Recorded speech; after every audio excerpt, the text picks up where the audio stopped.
year was 1911. It was early in the second decade of the 20th century. It was the year the Titanic was launched. The New York Giants and the Philadelphia Athletics were in the World Series.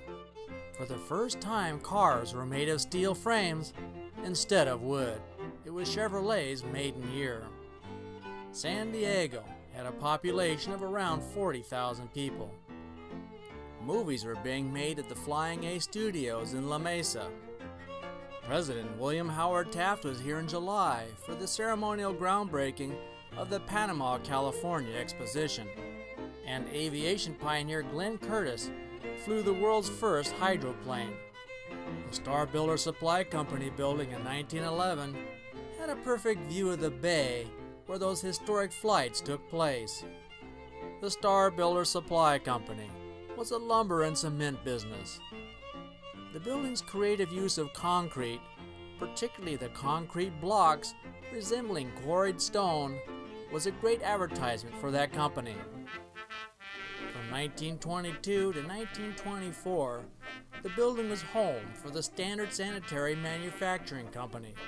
This is one of 60 branch companies of the world's largest manufacturer of plumbing fixtures. Beginning in 1925, the building sat vacant for a very long time.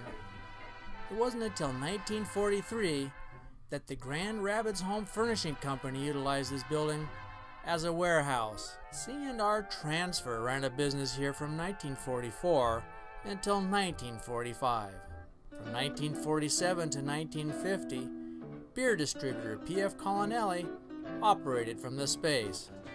Charles N. Boddicker sold safety equipment here from 1952 until 1955.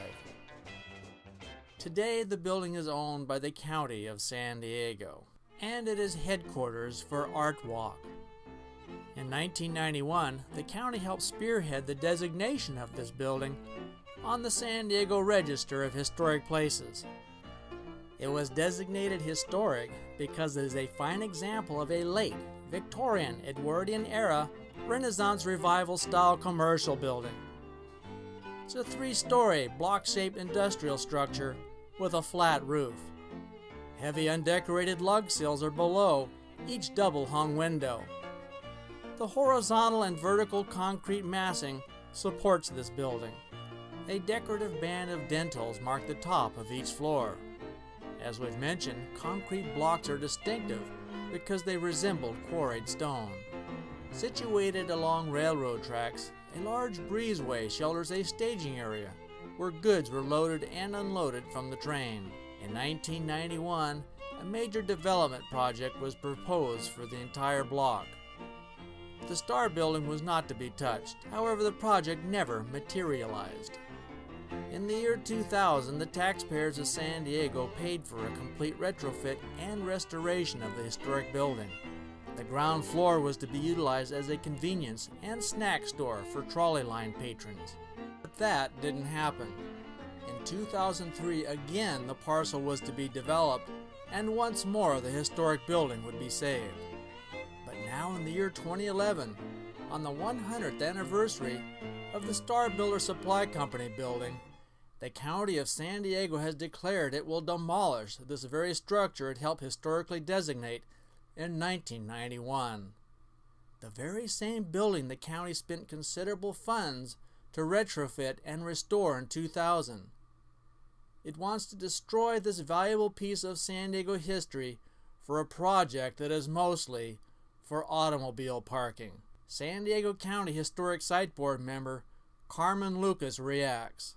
But as a native of San Diego, both as a citizen and as a prehistory person here, I think we have little historic stuff left. If this is already on the historic sites listing, then why on earth are we tearing it down for a parking lot? I don't understand that kind of ugliness. Stretches my credulity that something's happened in the past few years that while this building could be preserved in 91, it could be preserved in 2003, suddenly it can't be. And it's right next to the trolley station. From a visual standpoint, it's got an awful lot of significance, and it sets the standard in the gateway visually to Little Italy as well. As Carmen said, it's hard to put a number or finger on historical significance and culture and memories, and I think that's what makes a place special, and I would hate to lose that. The precedent for all previous development interest in this site was for preservation of this historic building. Its footprint of only 50 by 75 feet is tiny compared to the entire lot that can be developed. Destroying the history this building represents is entirely unjustified. You can help stop the senseless demolition of this historic site. Write or call the San Diego County Board of Supervisors. It is their decision as to whether to demolish this irreplaceable cultural resource or not. Tell them you don't want your tax dollar investment that went to this building's retrofitting and restoration to end up in the garbage dump. Please exercise your right and power as a citizen to have input on this decision.